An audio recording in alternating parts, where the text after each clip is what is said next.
Gumaganda ang paligid kung bawat tao ay puno ng pag-ibig.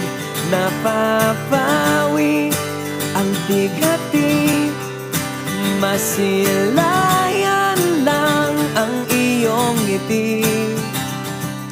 Okay gandang isipin ang isang mundong puno ng pag-ibig.